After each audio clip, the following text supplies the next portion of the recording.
నమస్తే అండి. నేను ఒక 3 days బ్యాక్ అనుకుంటూ ఒక వీడియో చేశాను. సోషల్ మీడియాలో చిల్లరగాళ్ళు ఎక్కువైపోతా ఉన్నారు, సైకోతనం ఎక్కువైపోతా ఉంది. కూటమి ప్రభుత్వం అధికారంలోకి వచ్చిన తర్వాత కూడా పవన్ కళ్యాణ్ గారి మీద, చంద్రబాబు నాయుడు గారి మీద, నారా లోకేష్ గారి మీద చాలా అడ్డగోలుగా కారుకుతలు కూస్తా ఉన్నారు. వీళ్ళ మీద చర్యలు తీసుకుంటారా లేదా అని చెప్పేసి ఒక వీడియో కూడా మనం చేయడం అయితే జరిగింది. ఎందుకు చేశాను అంటే, ఈ రోజున విజయ్ అక్కడ సీఎంగా ప్రమాణ స్వీకారం చేస్తూ ఉన్నాడు. సీఎంగా ప్రమాణ స్వీకారం చేస్తూ ఉంటే దాన్ని ఇక్కడ ముడిపెట్టి ఇష్టం వచ్చినట్టుగా నీచంగా సోషల్ మీడియాలో పోస్ట్ చేయడమే కాకుండా రాతలు తిప్పుతా ఉన్నారు.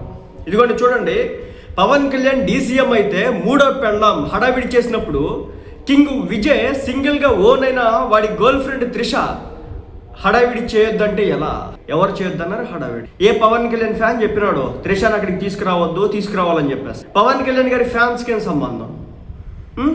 ఎవరికేం సంబంధం? ఇక్కడ కావాలని చెప్పేసి అసలు పవన్ కళ్యాణ్ గారితో సంబంధం లేకపోయినప్పటికీ కూడా, పవన్ కళ్యాణ్ గారి ఫ్యాన్స్కి సంబంధం లేకపోయినప్పటికీ కూడా, ఆంధ్ర రాష్ట్ర రాజకీయాలకి సంబంధం లేకపోయినప్పటికీ కూడా ఇప్పుడు వీళ్ళు ఏం చేస్తున్నారంటే ప్రతి దానికి కూడా పవన్ కళ్యాణ్ గారి ఇంట్లో ఆడవాళ్ళని కూడా తీసుకొస్తా ఉన్నారు.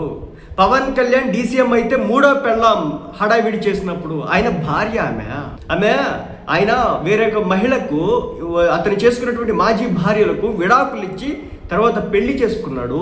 లీగల్గా డివోర్స్ ఇచ్చి సంప్రదాయబద్ధంగా పెళ్లి చేసుకున్నటువంటి వ్యక్తి పవన్ కళ్యాణ్ ఇక్కడ.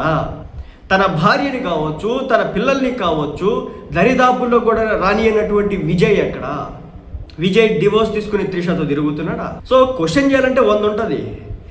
విజయ్ పవన్ కళ్యాణ్ గారి అభిమాని. ఇక్కడ విజయ్ ఫ్యాన్స్కి, పవన్ కళ్యాణ్ గారి ఫ్యాన్స్కి ఎక్కడ కూడా ఇబ్బంది లేదు, కానీ చిచ్చులు పెట్టే ప్రయత్నం చేస్తూ ఉన్నాడు. కింగ్ విజయ్ సింగిల్గా ఓన్ అయిన వాడి గర్ల్ ఫ్రెండ్ త్రిషాని హడావిడి చేయొద్దంటే ఎలా? ఎవరు చెప్పారు త్రిషాని హడావిడి చేయొద్దని? ఇక్కడ ఆంధ్రాకి ఏం సంబంధం? ఇదిగోండి ఇలా ఫేక్ న్యూస్.